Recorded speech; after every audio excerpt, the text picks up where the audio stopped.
নমস্কার, সবাইকে স্বাগতম। আশা করি আপনারা সবাই ভালো আছেন। আজকের ভিডিওটা একটু অন্যরকম। আজ আমি কোথাও ঘুরতে যাচ্ছি না, কোনো বড় পরিকল্পনা নেই। আজ শুধু আমার একটা সাধারণ সকাল আপনাদের সঙ্গে ভাগ করে নেব। অনেকেই ভাবেন বাড়িতে থাকলে হয়তো কোনো গল্প থাকে না, কিন্তু আমি বিশ্বাস করি সাধারণ দিনের মধ্যেই সবচেয়ে বেশি গল্প লুকিয়ে থাকে। আজ সকালে যখন ঘুম ভাঙল, তখন প্রথমেই কয়েক সেকেন্ড বিছানায় শুয়ে রইলাম। জানলার বাইরে তাকিয়ে দেখলাম আলো ধীরে ধীরে ঘরের ভেতরে ঢুকছে, পাখির ডাক শোনা যাচ্ছে। সেই মুহূর্তে মনে হলো আর একটা নতুন দিন শুরু হলো। প্রতিটি দিনের মতো আজও নিজের মনকে বললাম, চলো আজকের দিনটাকে ভালোভাবে কাটানোর চেষ্টা করি। আমি জানি আপনারাও অনেকেই এমন একটা জীবন কাটান যেখানে প্রতিদিন নতুন কোনো ঘটনা ঘটে না, কিন্তু তাই বলে সেই দিনগুলোর কোনো মূল্য নেই এমনটা আমি কখনোই মনে করি না। তাই আজকের সকালটা যেমন কেটেছে তেমনভাবেই আপনাদের সামনে তুলে ধরলাম। ঘুম থেকে ওঠার পর জানলার কাছে গিয়ে বসলাম, বাইরের দিকে কিছুক্ষণ তাকিয়ে থাকলাম। সকালের হাওয়ায় একটা আলাদা অনুভূতি আছে।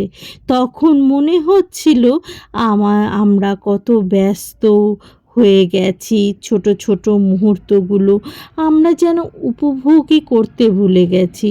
এরপর মুখ হাত ধুয়ে রান্নাঘরে গেলাম।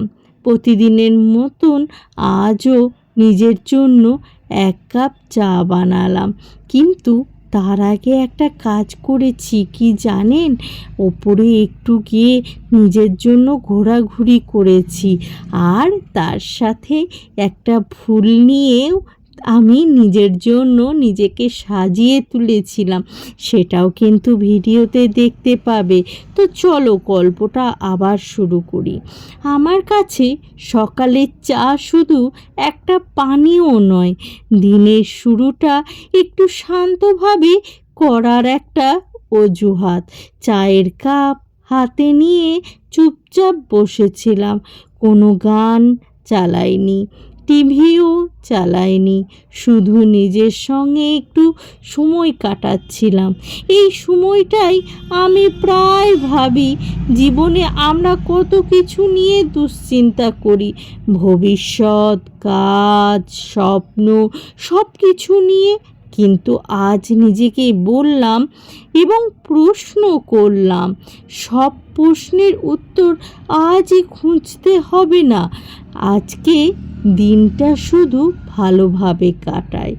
চা শেষ করে ঘরটা একটু গুছিয়ে নিলাম।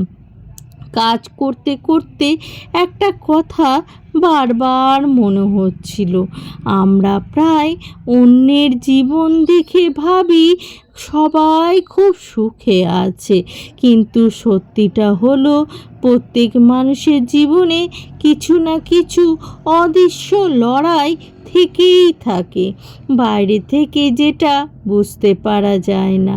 আমি অনেক সময় নিজের ভবিষ্যৎ নিয়ে ভাবি, ইউটিউবে ভিডিও বানাই, তারপর নতুন নতুন কিছু করার চেষ্টা করি। সব ভিডিও সমানভাবে চলে না, কখনো ভালো সাড়া পায়, কখনো বা পায় না। কিন্তু একটা জিনিস আমি শিখেছি, জানো কি জিনিস সেটা? যদি নিজের কাজটা ভালোবেসে করা যায় না, তাহলে একদিন না একদিন সফল হবেই তুমি। এই কারণেই আমি আজও ক্যামেরাটা অন করেছি, কারণ আমি চাই যে যাত্রাটা প্রতিটা ছোট ছোট মুহূর্ত আপনাদের সাথে ভাগ করে নিতে। এই যে এখন আমি ফেসবুকের জন্য রিলস বানিয়ে নিচ্ছিলাম একটুখানি নিজের মতন করে। আমি ওই আপনাদের মতন করে অত ভালো রিলস হয়তো বানাতে পারি না, কিন্তু নিজে যেটুকু পারি সেটুকুই করার চেষ্টা করছিলাম। আর যে বলেছিলাম না চা বানিয়েছিলাম, এই দেখুন এখন আমি চা বানাচ্ছি, দেখতে পাচ্ছেন। 1 কাপ জল দিলাম, তাতে 2 চামচ চিনি দিয়ে দিলাম। চিনিটা ভালো করে ফোটানো হলো। তারপরে দেখুন আমি কি করি, কেন বলুন তো? আজকের চায়ের কালারটা শুধু দেখবেন। এরকম করে চা বানাবেন আমার মতন করে, তাহলে এরকম কালার আসবে, একদম লাল টকটকে কালার আসবে।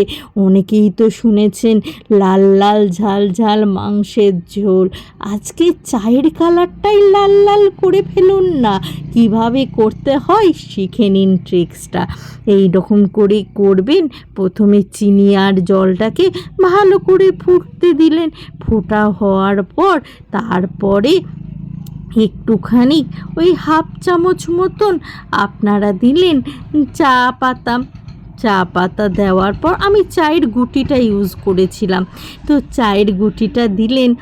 আমি আরও একটুখানি দিয়েছিলাম চায়ের গুঁটিটা।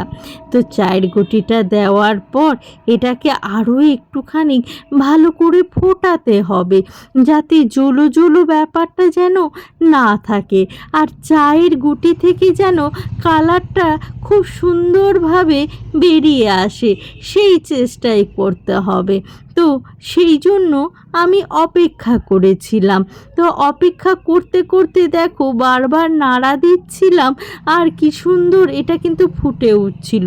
একটা কথা তোমরা ভেবে দেখেছো, দুধ চা যদি বসাও তাহলে কিন্তু ওটা ফুটে উঠে বাইরে পড়ে যায়, কিন্তু লিকার চা কখনো কোনো দিনও দেখবে না ফুটে উঠে বাইরে পড়ে যায়, কারণ এতে যে দুদিনেই, সেই জন্য। বুঝতে পেরেছো বন্ধুরা? তাই তোমরা কি এই জিনিসটা আগে জানলে কমেন্ট করে কিন্তু জানাবে আমাকে। আমি কিন্তু এই জিনিসটা লক্ষ্য করেছি, তাই তোমাদের সাথে কিন্তু বললাম। দেখো এখন থেকেই কিন্তু কালারটা বেশ চলে এসছে, মনে হচ্ছে না একেবারে সেই মানে একেবারে সর্ষের তেলের কালারের মতন চলে এসে। কে বলবে বলো এটা সর্ষের তেল নাকি চা? কেউ কিন্তু বলতে পারবে না, তাই না বলো? এটাকে আরও কিছুক্ষণ ভালো করে ফুটিয়ে নিতে হবে। ফুটিয়ে নিলেই না এর কালারটা একেবারে খুব সুন্দর চলে আসবে।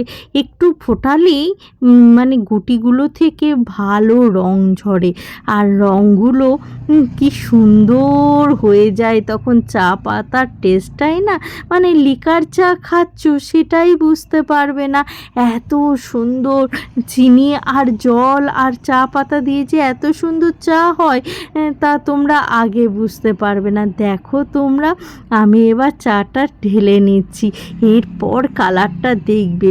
তো বন্ধুরা তোমাদেরকে একটা কথা বলে রাখি, তোমাদের যদি আমার এরকম ভিডিও দেখতে ভালো লেগে থাকে, একটা মেয়ের লাইফ কিভাবে বিলং করছে সেটা যদি দেখতে ভালো লেগে থাকে, দেখেছো কি সুন্দর লাল রং, তাহলে অবশ্যই সাবস্ক্রাইব করে নেবে, কমেন্টে জানাবে তোমাদের কেমন লাগে।